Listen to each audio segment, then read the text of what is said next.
this journey of understanding the meanings of 1008 names of the Lord. May the journey be, and you see Guruji's photograph there as well. He's our Sarathi, and hence kept there. We pray, bow down to them, bow down to your elders, and say that these sessions go on regularly, and that, we collectively come up with the stories for the 1000 names of the Lord. Okay, with that we get into Vishwam. What does Vishwam mean? Parasara Bhatta defines Vishwam as all in one. Parasara Bhatta defines, beautifully spends time commenting about Vishwam. He says, full in all respect. Parasara Bhatta then goes on further to say that the Lord enters into all things in the world. He is perfect, full in nature, forms, qualities, and immanence. Right? He says he's complete, Vishwa, full in all respects. Right? And Vishwam in some respect is then related into Vishnu. So let's take the story for Vishwam. Once upon a time, there was a learned Brahmin in the village was living in the banks of river Narmada. He was married to a lady called Ithra. Ithra was a very ideal match for him. In due course, Ithra and the Brahmin have a son. They call him Itraya. The boy is very smart. When he was just 5, the father performs his Panchasamskara, meaning, those days when you're younger, you have your thread ceremony done, etc. So he's done. And the boy now, when the spiritual education is going to start, the father starts teaching him Vedas to the boy. But the father thought, in order to initiate him into the Vishnu Sahasranama, he taught Itraya the first name, Vishwam. Itraya repeats Vishwam. The father then chanted the second name, which is Vishnu. The boy then repeats by saying Vishwam. So the father is now saying Vishnu, but the boy is saying, right, Vishwam. The father is now saying Vishwam. And, the father now moves on to the next name, Vishnu. But the boy seemed to be stuck in Vishwam. The father then thought, maybe the boy is lost for a day. Let's wind up the class for today and teach him the next day. Next day they come up for the class. The father says Vishwam, boy repeats Vishnu, he says, but the boy could not go beyond Vishwam. The father tries hard, find that the boy's tongue would not pronounce anything other than the word Vishwam. The father tries all treatments. No word, absolutely nothing other than Vishwam would come out of the boy Itraya's lips. Years rolled. The Brahmin gives up hopes of curing the boy. Frustrated, he marries again, and his second wife gives birth to 2 sons. The second wife's children grew up to be great Vedic scholars. People would throng to the Brahmin's house to hear their recitation. Recognition, fame, wealth, all of that came in search of them. Of course, Itraya is also growing up, but his vocabulary was limited to the sole word.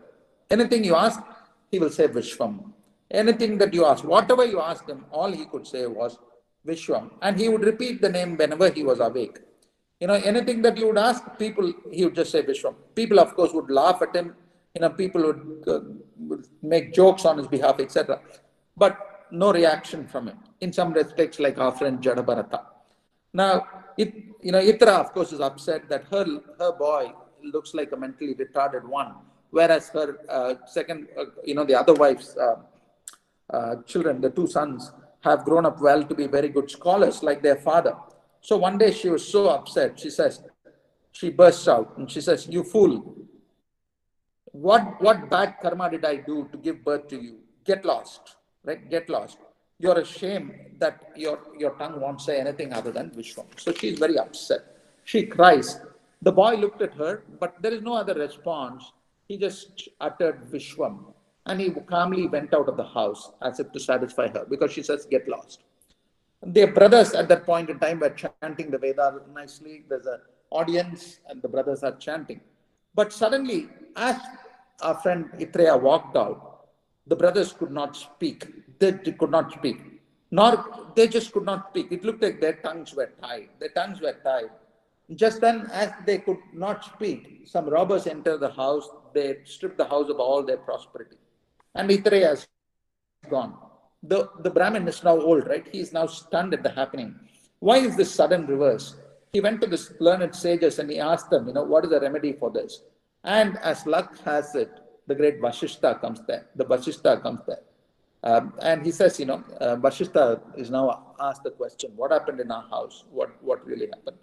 Then Vashishta now says, your wife and you were not aware of Itreya's greatness. He is a yogi who was born in your family to complete his yajna.